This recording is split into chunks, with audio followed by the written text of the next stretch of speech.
Eee, saya orang Kristen awam dari gereja kecil, saya membaca buku survei Perjanjian Baru ditulis oleh Teni, ternyata kanon adalah bom besar, ya betul.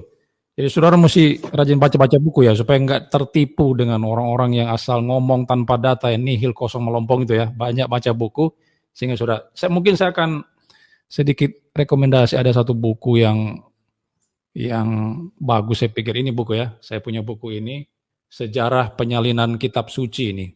Ini dari Christopher Lupi, PhD. Nah, ini lengkap pembahasannya ini. Data of age-nya ini mulai dari abad pertama hingga 400 Masehi itu dijelaskan semua itu. Kanonisasi, terus keluarga teks, family text yang 3 itu, Alexandria, Barat, bisa semua dijelaskan di sini.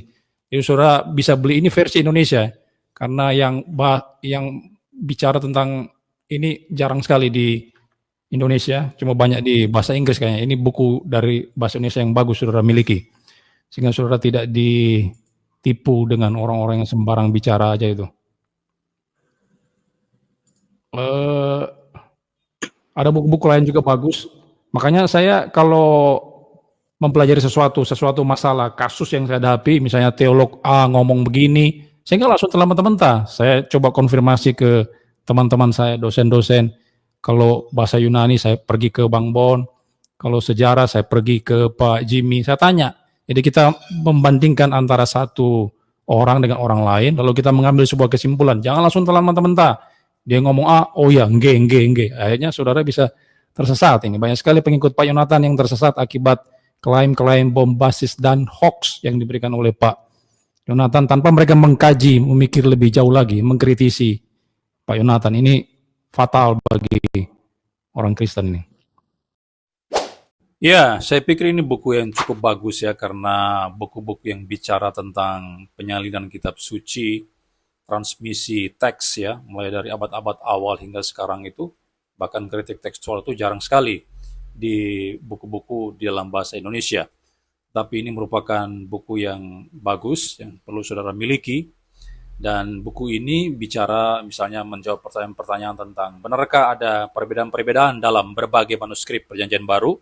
Mengapa ada beberapa ayat yang ditinggalkan, tidak dicantumkan dalam terjemahan PB yang lebih modern? Apakah proses kanonisasi membuktikan bahwa manusia dapat memilih kitab mana dalam Alkitab yang akan diterima dan mana yang harus ditinggalkan? Jadi memang ada banyak suara yang bermunculan yang berpendapat bahwa Perjanjian Baru telah diubahkan sepanjang sejarahnya, dan oleh karena itu Perjanjian Baru saat ini tidak mewakili teks aslinya yang ditulis pada abad pertama.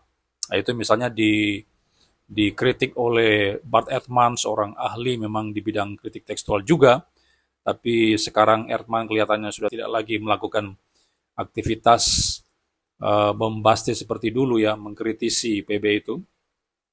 Dan kalau di Indonesia kemudian muncul lagi Bart Ehrman yang lain, versi Indonesia, yaitu si Dr. Yonatan Purnomo, walaupun memang ada sedikit perbedaan antara keduanya, dan kelihatannya Yonatan Purnomo ini lebih maju daripada Ehrman karena dia menerjemahkan Alkitab versinya dia. Bayangkan, Bart Ehrman aja nggak bisa menerjemahkan Alkitab.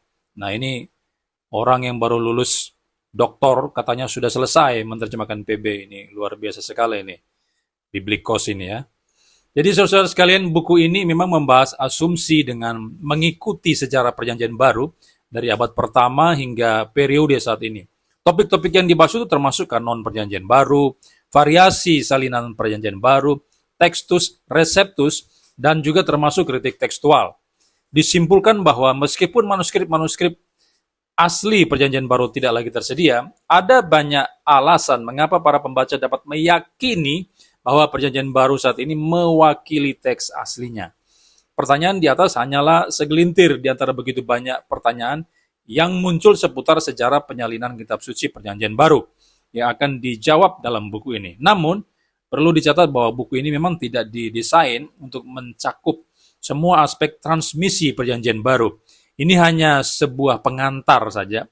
Tapi ya, semoga buku ini dengan caranya dapat memberikan jawaban kepada mereka yang tertarik dengan topik ini, terutama sekali terkait dengan kemunculan Yonatan Purnomo yang begitu menggebu-gebu ya, tapi tidak ada isinya itu.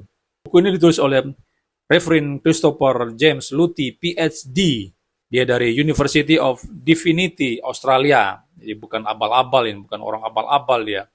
Dia dari lulusan luar negeri, tidak sama dengan Yonatan Purnomo yang dari Indonesia saja dia, dari STT di Indonesia. Itu pun dipertanyakan bagaimana latar belakang pendidikannya itu. Nah, sekarang Luty itu katanya tinggal di Makassar bersama dengan istri dan ketiga anaknya. Ia telah melayani sebagai seorang rohaniawan di Sekolah Tinggi Filsafat Teologia Jeffrey Makassar sejak 2017. Ini STT Jeffrey Makassar ini. Saat ini dia mengajar sebagai dosen pengampu mata kuliah khusus Perjanjian Baru, baik studi-studi Perjanjian Baru, bahasa Yunani maupun teologi PB.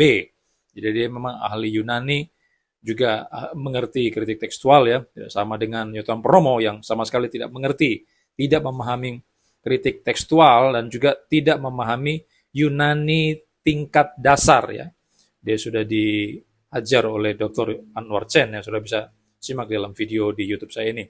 Selain dia tidak paham Yunani tingkat dasar, Yonatan Purnomo juga tidak memahami prinsip hermeneutik yang mendasar ya. Saya sudah buktikan itu.